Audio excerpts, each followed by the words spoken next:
Welcome back, professionals, to Part 55 of our IPDRG Masterclass. In Part 54, we tackled the intricacies of burns and Z-codes for MDCs 22 and 23. Well, today, I am absolutely thrilled to be your lead instructor as we continue to decode the fascinating world of healthcare revenue cycle management. We're going to demystify some of the most critical inpatient grouping rules out there: Pre-MDCs, ECMO, organ transplants, and tracheostomy logic.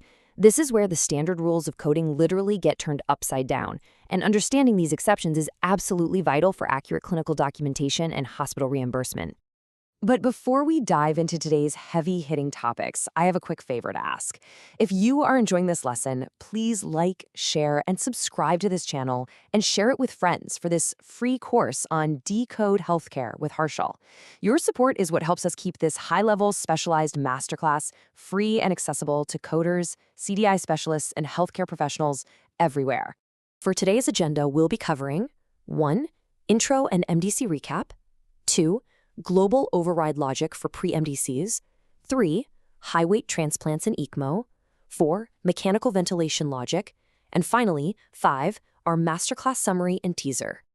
Okay, let's jump right into Section 1, Intro and MDC recap. Let's start by briefly establishing the baseline rule for MSDRG architecture, just so we're all completely on the same page. You've got to know the rule before you can understand the exception, right? As you probably recall from our previous lessons, the standard rule is that the principal diagnosis is absolute king. The condition established after study to be chiefly responsible for occasioning the admission dictates the major diagnostic category, or MDC. It basically routes the case into one of 25 system-based MDCs, like, say, MDC5 for the circulatory system, before it splits into medical or surgical partitions, and then finally splits into the DRG triplet based on CCs or MCCs.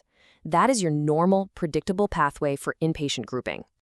Moving on to Section 2, Global Override Logic for Pre-MDCs. Now here is the plot twist.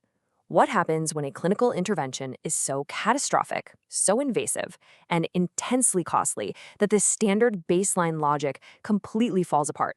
Like, what happens when a patient is admitted for a simple infection but ends up needing a heart transplant?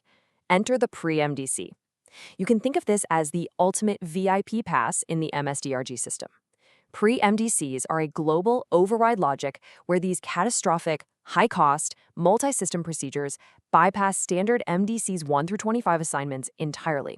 In these really rare cases, the DRG is grouped strictly based on the surgical or life-saving intervention, completely regardless of whatever the principal diagnosis was. And the reason why is simple. The resources consumed by these massive procedures, like a transplant, far outweigh the resources associated with the admitting diagnosis. The system just has to compensate the facility for the astronomical cost of the intervention itself.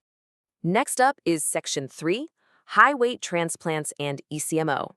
Let's analyze the absolute heavy hitters in this category, starting with advanced life support and major organ replacements. These are the specific procedures that trigger these massive pre-MDC overrides. First up are our organ transplants. By official ICD-10 PCS coding definition, transplantation involves placing a donor organ in lieu of a malformed or dysfunctional natural organ. The moment a coder captures a code for a heart or heart assist system implant, grouping to DRG 001 and 002, or liver, lung, kidney, and pancreas transplants in DRG 005 through 010, or even an allergenic or autologous bone marrow transplant, grouping to DRG 014 through 0116, it triggers an immediate high-weight shift in the grouping logic. It overrides everything else to ensure the hospital is paid for a massive, life-altering surgery. Similarly, let's look at extracorporeal membrane oxygenation, better known as ECMO, which groups to DRG 003. This is classified as a high-intensity extracorporeal performance procedure. It literally takes over physiological function for a patient's heart or lungs are completely failing. Whether it's veno-arterial or veno-venous ECMO, the sheer cost of running this heart-lung machinery demands a massive shift in relative weight and payment. It automatically bypasses the patient's admitting principal diagnosis and assigns them straight to this high-paying pre-MDC. And what's really fascinating here is that pre-MDCs aren't just for traditional surgeries. They adapt to modern science. We actually see cutting-edge new technologies, like specific peripheral or central vein transfusions of Fancicel, assigned directly to pre-MDCs 016 and 017. So the MSDRG system dynamically updates to ensure that when a hospital uses revolutionary, incredibly expensive new technology, the grouping logic immediately reflects that intense resource consumption. Let's transition into Section 4, Mechanical Ventilation Logic. 96 hours. Honestly, this is the most critical numerical threshold you must burn into your memory when reviewing a respiratory therapy note or a discharge summary. If a patient requires mechanical ventilation, the DRG pathway splits violently right at this exact hour marker. The ICD-10 PCS captures continuous duration perfectly right here. The system actively differentiates between ventilation lasting less than 96 hours and ventilation lasting greater than 96 consecutive hours. Missing that 96-hour mark in your clinical documentation means a massive, massive drop in proper hospital reimbursement. It is literally the difference between a standard medical DRG and jumping into the high-resource DRG 004 for a tracheostomy with prolonged ventilation. And keep in mind, if they have a tracheostomy but do not actually meet that 96-hour mechanical ventilation mark, the system shifts them to DRG 011 through 013, which heavily depends on whether the principal diagnosis involves the face, neck, and mouth versus other organ systems. So the crucial takeaway is comparing these two procedure codes. Look closely at the fifth character. That's your duration identifier. Code 5A1945Z indicates less than 96 hours, which is denoted by the number 4.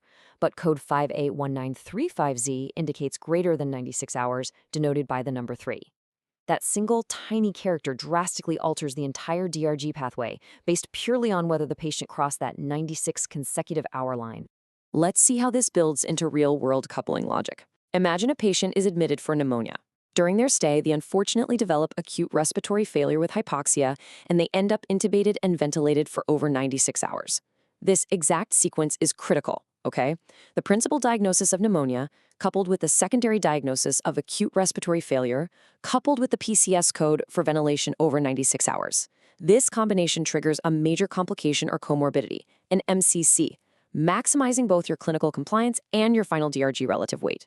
But a quick pro tip for you, always differentiate the exact intubation and ventilation start time from the actual tracheostomy procedure execution time in the notes, because getting that sequence right is critical for maximizing compliance. And finally, Section 5, Masterclass Summary and Teaser.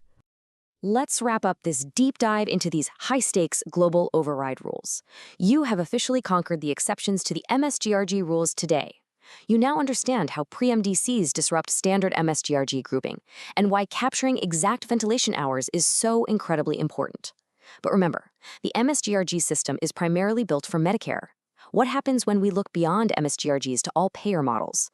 How do state Medicaid programs or commercial payers account for even more nuanced patient severity, especially in pediatric or obstetric populations, which Medicare frankly rarely sees? Well, in part 56 of our masterclass, we're going to introduce all patient-refined DRGs, or APR-DRGs.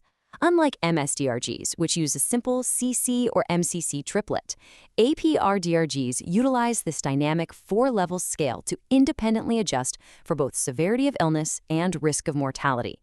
We'll explore how a patient can be an extreme risk of mortality, but maybe only a moderate severity of illness, and how that directly impacts the revenue cycle. It's going to be a fantastic explainer. You won't want to miss it. And that wraps up part 55. As always, if you are enjoying this lesson, please like, share, and subscribe to this channel, and share it with friends for this free course on Decode Healthcare with Harshal.